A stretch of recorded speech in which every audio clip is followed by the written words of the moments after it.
Welcome, friends from across the globe. Today at GCK Daily, we're looking at the need for redemption, the need for deliverance, the need for rescue. Man by nature is enslaved, captured, chained up in the dark prison of spiritual isolation, alienation, sin, and death. This is man's story. This is our story. Suffering, yet unwilling to change. Sinning, yet unwilling to repent. Dying, yet unwilling to choose a life beyond what we thought possible. So let's listen as we learn some valuable truths about our deliverance, its timing, its impact, and Jesus Christ our Lord, the one who redeems and saves us from sin and death. Please listen in as Pastor W.F. Kumuyi opens up the scriptures to us and shows us an escape route and the door to everlasting life.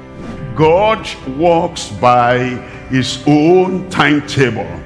And when the time came for Christ to come, in due time it was done. Romans chapter 5 verse 6. It says, for when we were yet without strength, look at this, in due time, at the appropriate time, at the appointed time, in due time, Christ died for the ungodly. The ungodly, the whole of the world had been sinful. All have sinned and come short of the glory of God, and we were all ungodly. And then at the right time, at the proper time, at the appointed time, at the ordained time, in due time, Christ died for the ungodly. Look at verse 8. In verse 8, for God commended his love toward us, in that while we were yet sinners, he knew we couldn't be any other thing but sinners. We couldn't polish ourselves, recreate ourselves, renew ourselves, and save ourselves.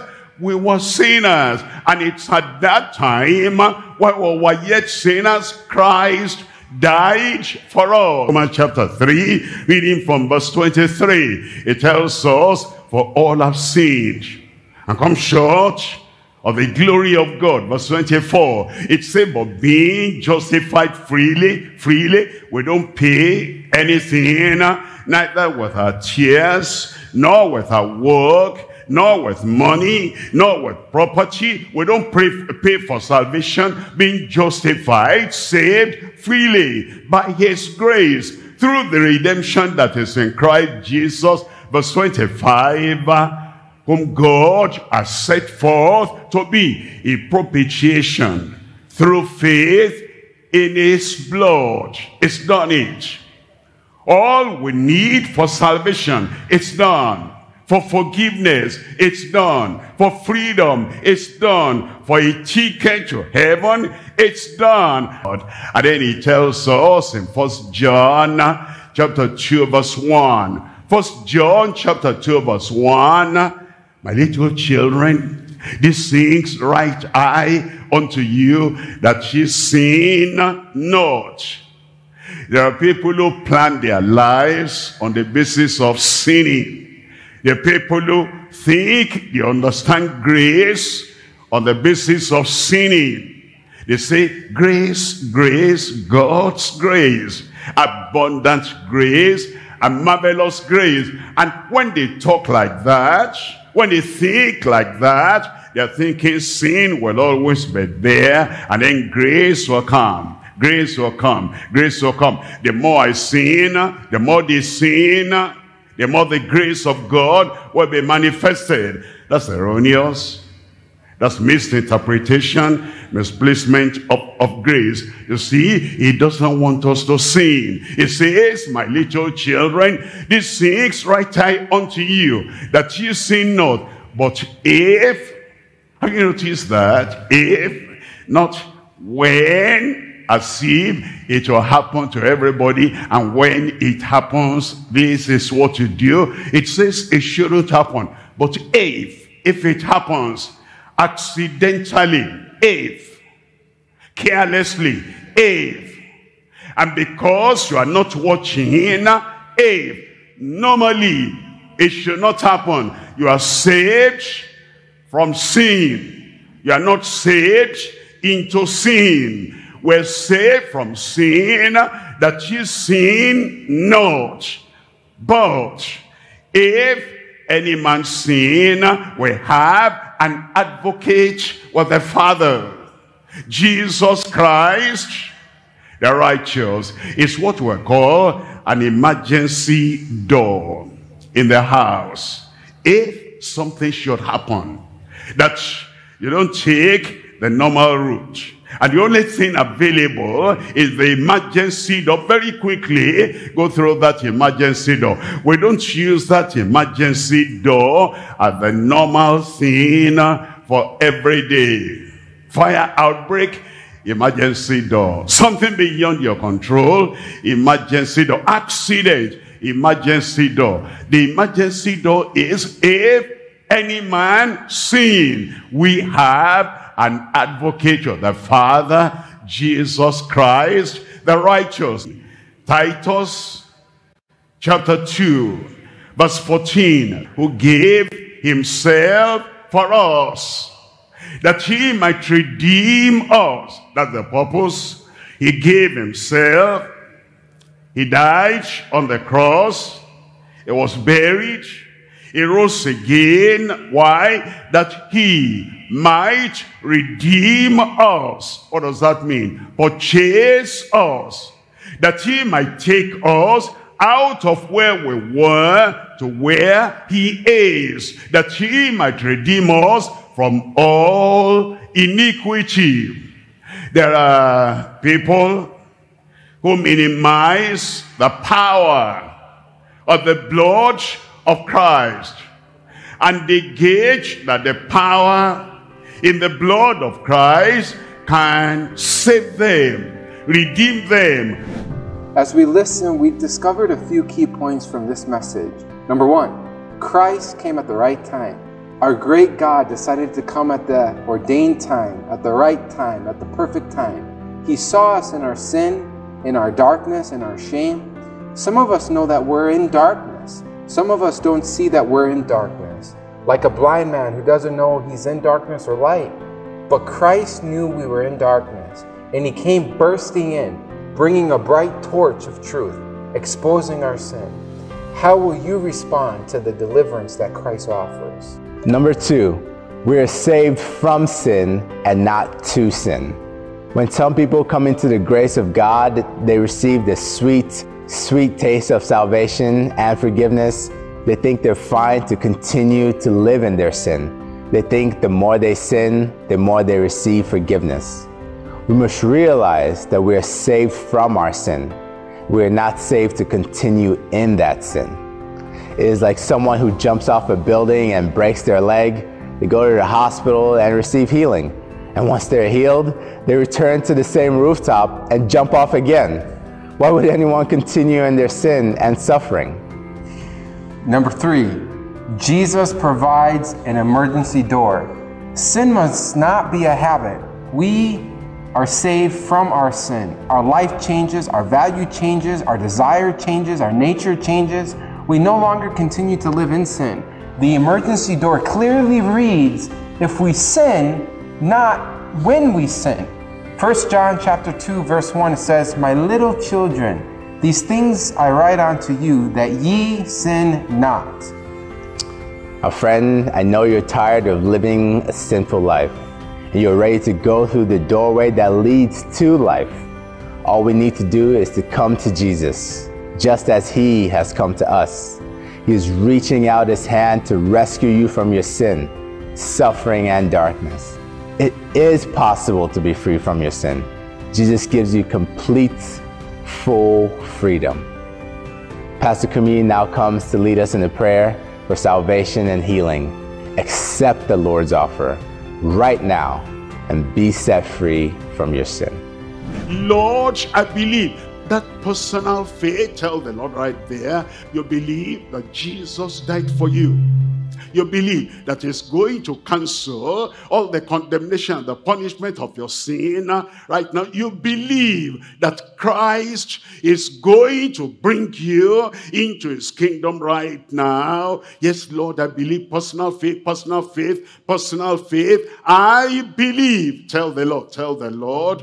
And then understand this is the present fact. A fact that your feeling cannot change, that whosoever shall call on the name of the Lord shall be saved. Salvation has come. Tell the Lord right there. Remember whosoever, remember wheresoever, and remember whatsoever.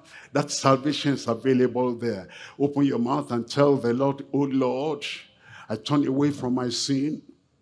I repent of my sin. I'm sorry for all the bad things I've done.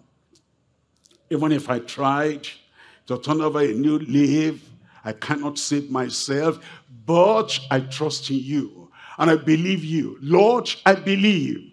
And as you believe, the fact of your salvation will be confirmed right there. While you're standing up, let me pray with you. Father, in the name of Jesus, I pray for all these young and old men and women, boys and girls who are surrendering their lives to the Lord Jesus right now. And as the personal faith, there's a present fact that whosoever shall call on the name of the Lord shall be saved. Let your salvation be theirs right now in Jesus' name.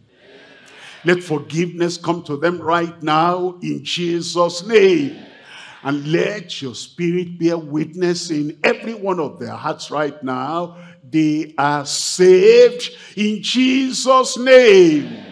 Lord, we thank you for the confirmation. We know that the present faith, personal faith, and the present fact will take effect in every life, and there's salvation for everyone who has called, who has believed right now in Jesus' name. We thank you because we know it is done. In Jesus' name we pray. You raise up one hand and you lay the other hand on yourself. Father, in Jesus' name, we thank you for your compassion that cannot fail, your love that cannot fail, your power that cannot fail, your mercy that cannot fail, and the healing flow and the healing virtue that cannot fail. I bring everyone sick, everyone diseased, everyone having infirmity, everyone having pain, anyone having incurable disease here and over there, anywhere, everywhere connected now. I pray the mighty hand of Christ, healing touch, come upon you now in Jesus' name. Divine touch on your body. Heavenly touch on your body. Healing touch on your body. I pray, Lord, from the top of the head to the tip of the toe, let the healing virtue come upon them now. Heal them in Jesus' name. Leprosy, vanish away. Skin disease, vanish away. Goiter, vanish away. Blindness, vanish away. Cancer, vanish away. Ulcer, be healed. Elephantiasis, vanish away. Any sickness, insanity, madness, I command you, come out in Jesus' name. Lord, anywhere, everywhere, manifest your power. Give everyone the testimony of their healing, testimony of their deliverance, of solution to every problem in Jesus' name. Thank you, Lord. Thank you, Lord. Thank you, Lord. It is done. In Jesus' name we pray. It's done over there. Check up yourself. The miracle is right there. What a joy, great salvation. To know redemption, forgiveness, and salvation is to know the full life that Jesus has for you. And friend, I am overjoyed to know that you have come into the kingdom of God. And if you've made that decision, we want to thank God for you. We'd like you to getting a good Bible-believing church and make sure achieving heaven is your goal. Also, we'd like you to connect with us. We'd like to know about your decision by connecting with us at dclm.org/connect. We'd love to hear just how this walk with God is going. And if there's anything you need, we'd like to come alongside you and help in that too. And of course, if you received healing from the prayer of our pastor, W.F. Kumuyi, we'd like to hear about that too. So also connect at dclm.org/testimony. We'd love to hear how God worked in your life. Isn't that right, Jordan? And thank you, friends, for joining us again today, for being a part of GCK Daily. We post new videos right here on a regular basis to keep you strengthened in your faith. And when you share and subscribe to our channel, it helps us to spread this life-saving message across the globe. Please let us know how you have been impacted by our ministry in the comment section below. And also keep in touch with us on all of our social media platforms as we look forward to connect with you as you join us from across the world at the next Global Crusade. Thank you.